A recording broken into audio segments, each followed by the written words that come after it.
बिस्मिल्लाहिर्रहमानिर्रहीम। Sindh text mathematics 9th class, उसके लिए हम आज से रेगुलर काम शुरू करने जा रहे हैं। तो हमने पहला टॉपिक ये सिलेक्ट किया है कम्प्लेक्स नंबर्स। ये देखिए कम्प्लेक्स नंबर्स, इसके मैंने कुछ पॉइंट्स लिख रखे हैं। 3 पॉइंट्स में मैंने समझाने की कोशिश की है कि ये इंट्रोड्यूस इनको करवाया है कि कम्प्लेक्स नंबर्स क्या चीज़ होते हैं, और फिर आगे अगले पेज पर डेफिनेशन है। तो ये देखिए पॉइंट नंबर 1, ये Q से मुराद रैशनल नंबर्स का सेट। इस निशान का मतलब है यूनियन, और Q डैश का मतलब है इरेशनल नंबर्स। तो मतलब ये हुआ कि rational numbers and irrational numbers के सेटों का यूनियन अगर बनाया जाए तो उसके यूनियन इन दोनों के बनाने से रियल नंबर्स का सेट आ जाता है, जिसको कैपिटल R से शो करते हैं। नेक्स्ट, नेचुरल नंबर्स का सेट, काउंटिंग नंबर्स भी जिनको बोलते हैं, 1 2 3 एंड सो ऑन, ये when unified with this set, मतलब ये कि जब नेचुरल नंबर्स का सेट यूनियन बनाएंगे इस जीरो वाले सेट के साथ, तो फिर रिजल्ट में क्या आएगा? रिजल्ट में ये आ जाएगा, बहुत आसान है कि 1 2 3 भी आएगा, साथ में ये 0 भी मिल जाएगा। तो इस तरह से यानी नेचुरल नंबर के सेट का जब यूनियन करेंगे जीरो वाले सेट के साथ, तो ये आ गया होल नंबर्स का सेट, W से शो करते हैं। अब ये देखिएगा दैट इज, यानी इसका मतलब फिर ये बनता है नेचुरल नंबर्स का सेट यूनिफाइड विद जीरो वाला सेट, इन दोनों का जो यूनियन होगा वो बनेगा होल नंबर्स का सेट, जैसा कि बताया जा चुका है।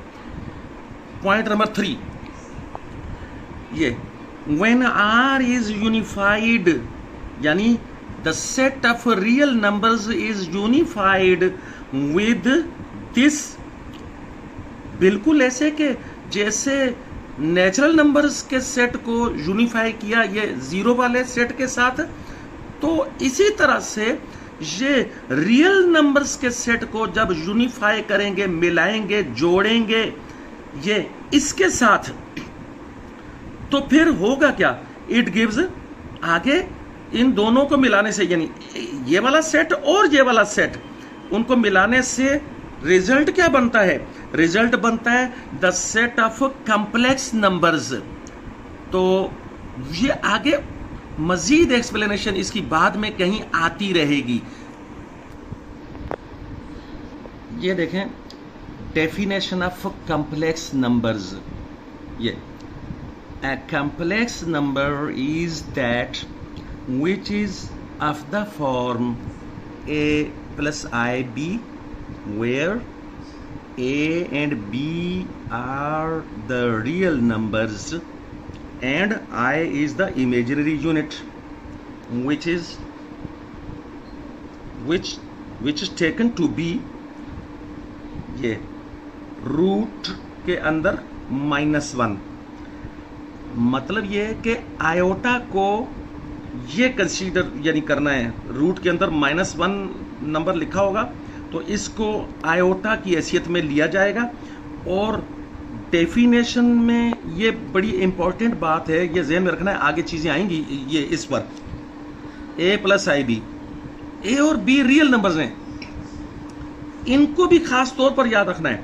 a and b are the real numbers and I is the imaginary unit, जहां इमेजिनरी नंबर। तो ये डेफिनेशन हो गई। इस डेफिनेशन को बाद में आगे मैं समझाता रहूंगा। और भी एग्जांपल देखिए, एग्जांपल कम्प्लेक्स नंबर की, ये 3 + 4i is a complex number. क्यों जी कम्प्लेक्स नंबर क्यों कहेंगे इसको?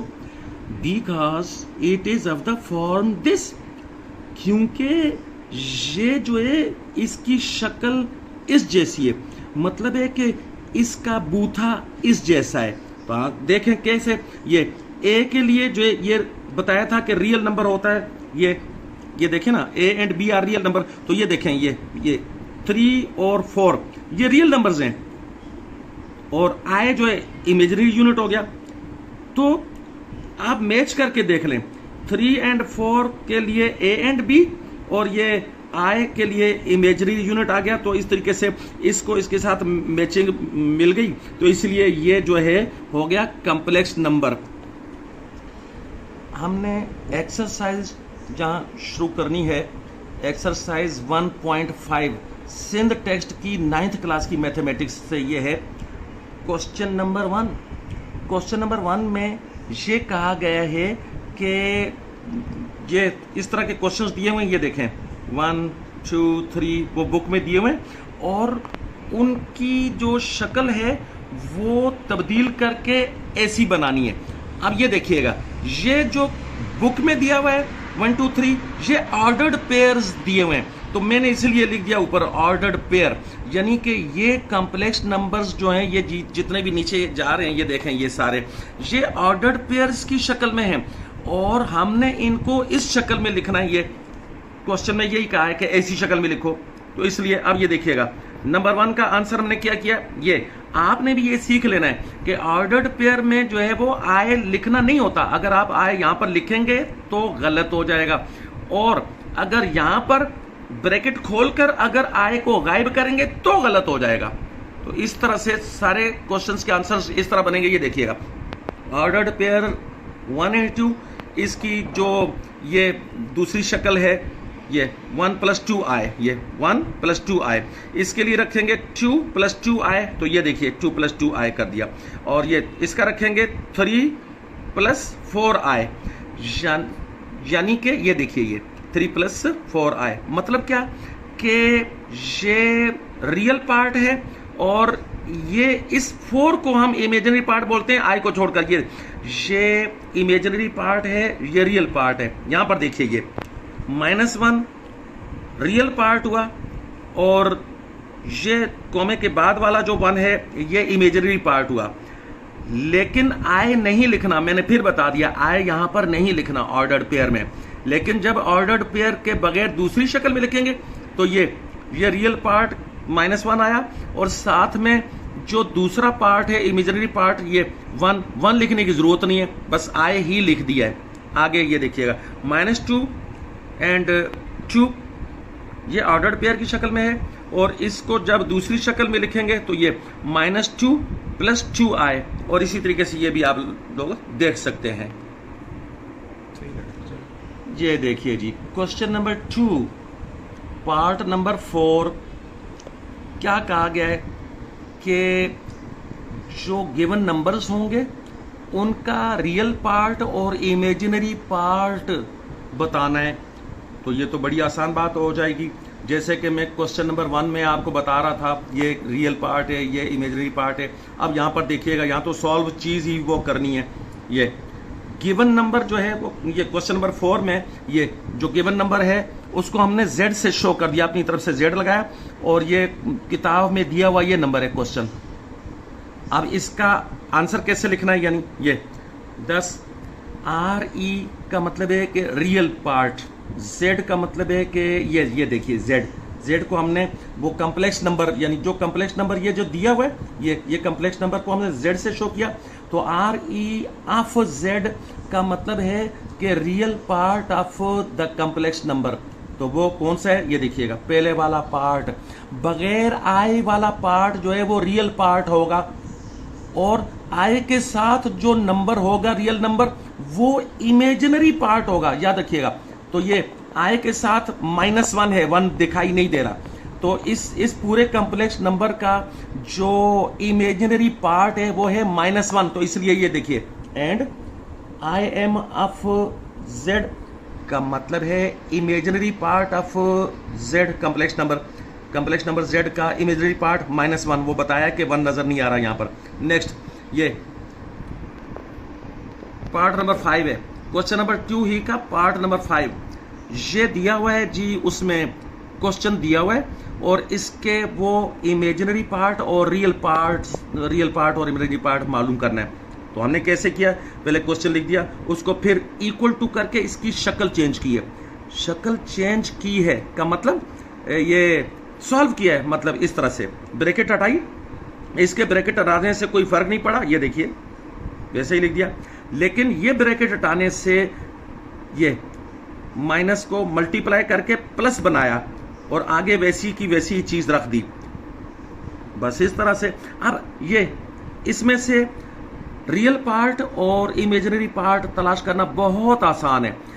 आय के बगैर जो पार्ट होगा ये, फिर देखिए आय के बगैर जो पार्ट होगा ये वाला, ये रियल पार्ट है, -3/4, तो इसलिए रियल पार्ट ऑफ z ये -3/4 हुआ and imaginary part of this is equal to 1। ये 1 नहीं है, ये 4/5 होगा। मुझसे मिस्टेक हो गई, मैंने 1 लिख दिया, इसको मैं 4/5 लिखने लगा हूं। ये देखिएगा, ये 4/5